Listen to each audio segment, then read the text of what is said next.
Today we're going to be showing you how to build the Ozark Miniatures quick and easy saloon kit. This saloon has a footprint of 14.5 by 14.5 inches and is 11 inches tall. This kit can be built in just about a day. Very easy to build, great for kids, goes on your G-scale train layout, looks fantastic. One of the nice things about a lot of the Ozark Miniature kits is they have a lot of extra details. Ozark Miniatures is known for detail kits in the G-scale area. This kit includes a neat little front bar you can put in there, and of course the bar back. Now this one doesn't have the mirror in it, but a mirror does come with it, and some little saloon tables. Very simple to put together. It also comes with some brooms and a spittoon, things like that, to really decorate up your buildings. And all the doors and windows are pre-assembled, so it goes extremely fast. To build an Ozark kit, you only need a couple items because everything's already done for you. You're going to need a ruler to put a couple marks on the building, and a pencil or pen. You'll need some white masking tape. Get the white, not the blue. This grabs far tighter than the other type of masking tapes. Of course, glue. We use Weld Bond 3 because it is a waterproof glue. And the last thing is you might need a scalpel and some sandpaper. As you can see, we've laid out the side and front panel. There's a little bit of charring here. That's from the laser cut. The siding is engraved into the wood already so that we don't have to worry about putting siding on. Of course, you can always put lap siding or a different siding over the top of this. Get your building lined up. If you have it on the right side, everything will line up very nicely together. The tabs make it go together very quickly. So what we're going to do is start on the back two panels first and then add these next. To begin assembly, grab your two back pieces. These are pieces with no windows, and lay them side by side so they lock together.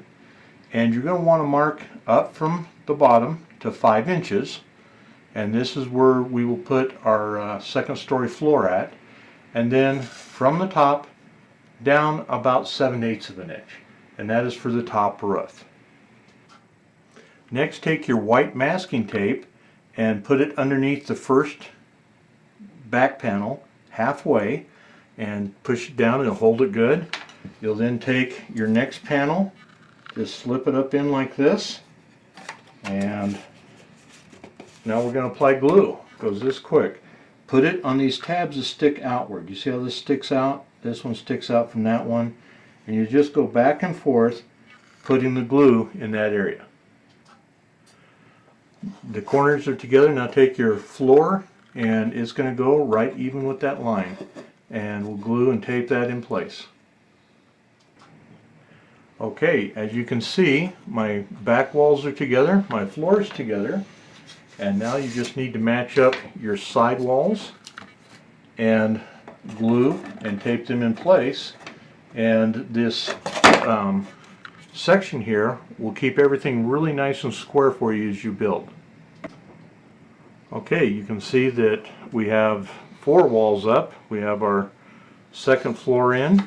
Next we'll be putting this piece in, and it's okay if this is off just a little bit, because when people are gluing and things like that, things sometimes just don't get perfectly square, but with the trim we've provided for your building, it really won't matter. So you want to glue this section in place, and then next we'll do the roof section. Earlier you'd made your marks at about 7/8 to 3/4. We're going to be attaching these pieces in here to hold our roof in place.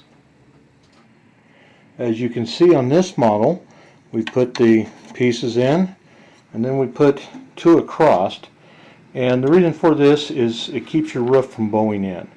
I also like to decorate the inside of my building, so I make it so I can take the roof on and off. At this point in building your structure, it's time to go ahead and attach your saloon doors. The hinges go inside, and you want to do that right now because that does take a little bit of clamping or using your tape and taping from inside to hold everything in place. And Next, you want to take your base. This is a big 1/2 inch thick piece of wood, and I'm going to set it down and draw a line around the base so that I can put my tables and my bar and things like that inside the saloon. At this point on your model, you do not have the rails attached or any of the doors or windows in, but what we want to do, and we want to do this so that it makes assembly fast and makes it look really good, you'll take all your doors and windows, remove the glass that comes with them, take all of your trim and your railings, your uprights, even your saloon doors, and if you're painting it 2 colors like this one, take your trim outside and paint it, and then paint your entire building before you put any trim or doors or windows in. This gives you a very neat finish. Hand painting I'm not any good at, and it's very time consuming. I use just cheap paints. I get them at the big Stuff Mart store, the $1.88, 99-cent paints. I also get a lot of stuff from Home Depot. And so you want to give your stuff a couple coats of paint, and make sure you paint from different directions. Like when you're painting the windows, paint from all 4 directions, because you'll have areas show up that have no paint on them, and that's because the spray didn't fall down onto them right. And then after you get it painted, you put the first coat on your plywood. You'll need to give it just a real fine sanding, because you'll see little fuzzy hairs there.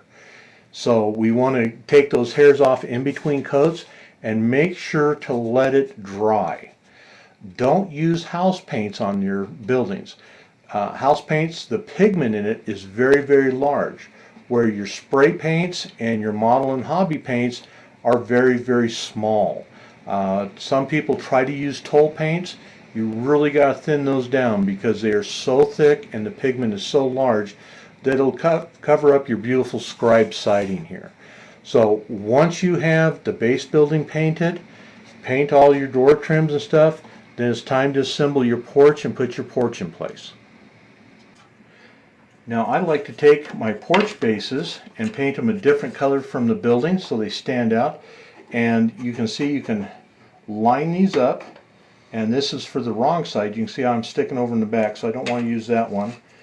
You pull out the other one, and you can see it lines up really super nice.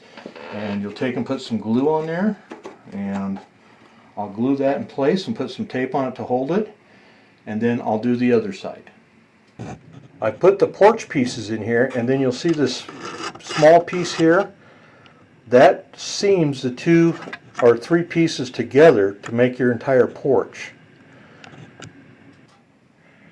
Now at this point you're going to need to attach your building to the base, because we're going to finish building the porch here.